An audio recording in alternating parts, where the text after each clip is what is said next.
Hati-hati, ciri psikologi ibu yang hobi hutang dan cicilan.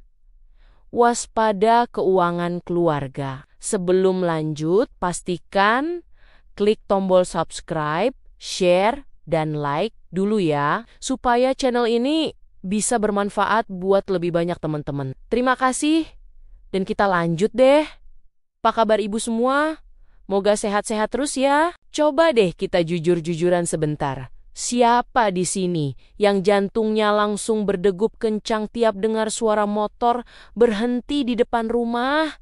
Terus ada teriakan, paket dari kurir kesayangan kita semua. Rasanya itu ya Bu, seperti ada percikan kembang api di dalam hati. Padahal kita tahu sendiri kalau isinya cuma daster 100.003 yang sebenarnya tidak terlalu kita butuhkan saat ini. Fenomena mending cicil dulu, bayar belakangan ini lagi marak banget.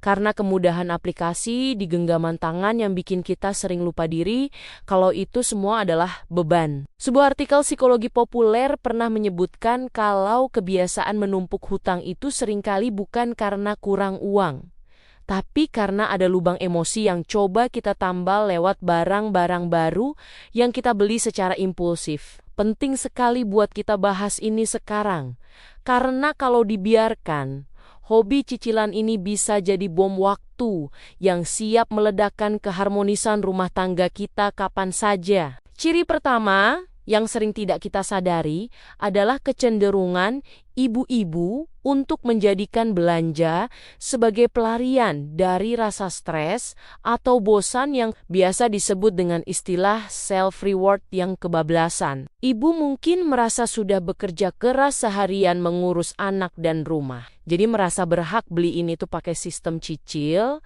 tanpa sadar kalau total tagihannya sudah setinggi Gunung Bromo. Kita sering merasa menang kalau dapat promo potongan harga 2.000 perak, tapi menutup mata kalau bunga cicilannya ternyata mencapai 10% per bulan. Misalnya saja ibu beli air fryer keluaran terbaru cuma karena warnanya estetik dan cocok buat dipajang di dapur, padahal kompor di rumah masih berfungsi dengan sangat baik dan cicilan panci yang bulan lalu saja belum lunas. Ini adalah jebakan psikologis yang bikin kita merasa butuh, padahal sebenarnya itu cuma keinginan sesaat yang didorong oleh rasa iri atau gengsi semata. Psikologi ibu yang hobi hutang juga biasanya punya sifat yang susah sekali bilang tidak.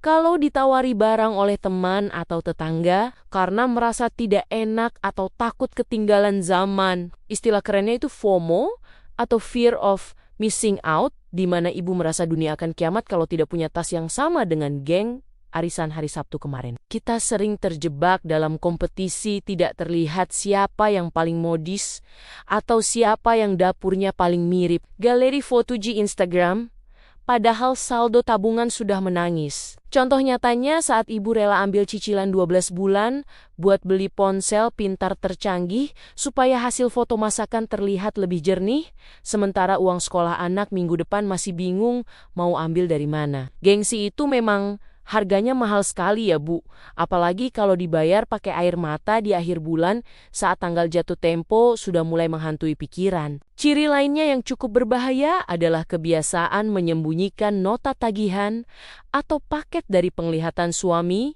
karena rasa takut akan dikritik atau dimarahi. Ibu mungkin jadi ahli dalam taktik gerilya, menyembunyikan sepatu baru di bawah kolong tempat tidur, atau bilang kalau itu adalah barang lungsuran dari saudara yang sudah tidak terpakai lagi. Padahal, kejujuran dalam keuangan itu adalah fondasi utama kalau kita mau hidup tenang, tanpa harus merasa was-was setiap kali suami cek mutasi rekening atau ada telepon dari nomor tidak dikenal. Kalau sudah begini, hidup rasanya jadi tidak tenang, karena kita harus terus-menerus memutar otak untuk menutup lubang lama dengan lubang yang baru lagi. Kita jadi terjebak dalam lingkaran setan gali lubang tutup lubang, yang ujung-ujungnya hanya akan menguras energi dan kebahagiaan kita sebagai jantung di dalam keluarga. Ibu harus ingat, Kalau kebiasaan mencicil barang yang tidak produktif itu, seperti minum air laut saat sedang haus, makin diminum malah makin bikin kita merasa haus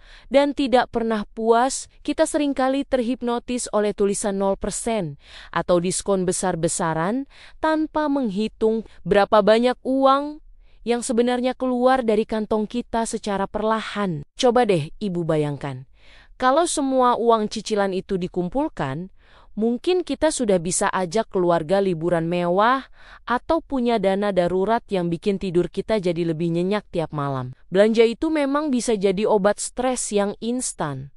Tapi, efek sampingnya bisa jadi penyakit kronis buat kesehatan finansial keluarga.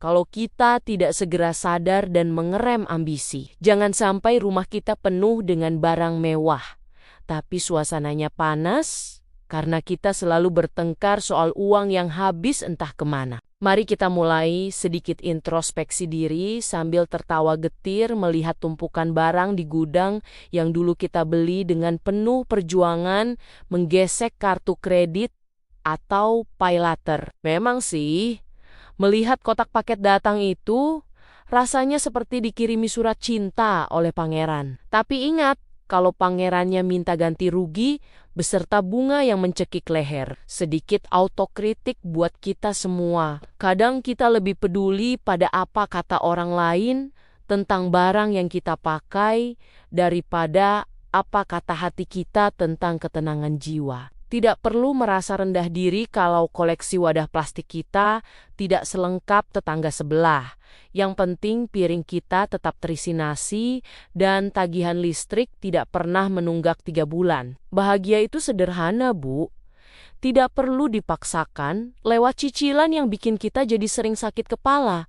Setiap kali melihat kalender, sudah mendekati tanggal 25. Sebagai penutup, yuk kita pelan-pelan belajar untuk lebih bijak lagi dalam membedakan mana yang benar-benar kebutuhan utama dan mana yang cuma sekadar pemuas nafsu mata belaka. Memang tidak mudah untuk berubah, apalagi kalau godaan diskon gratis ongkir selalu muncul di layar ponsel setiap kali kita merasa lelah setelah beraktivitas seharian. Tapi saya yakin, Ibu adalah sosok yang hebat dan cerdas dalam mengatur segala hal, termasuk dalam urusan menata kembali masa depan keuangan keluarga yang lebih sehat. Jangan biarkan benda mati mengendalikan emosi dan kebahagiaan kita, karena harta yang paling berharga adalah senyuman anak-anak dan kedamaian saat kita berkumpul bersama di ruang tamu tanpa beban hutang. Mari kita bangun optimisme baru untuk hidup lebih hemat dan bersahaja, agar kita bisa memberikan yang terbaik buat orang-orang yang kita cintai dengan cara yang lebih bermartabat. Kita pasti bisa jadi menteri keuangan, rumah tangga yang paling handal dan terbebas dari jeratan cicilan yang melelahkan ini. Demikian, terima kasih sudah mendengarkan ceritaku kali ini. Sampai ketemu lagi di cerita-cerita berikutnya. Tetap semangat ya, ibu-ibu.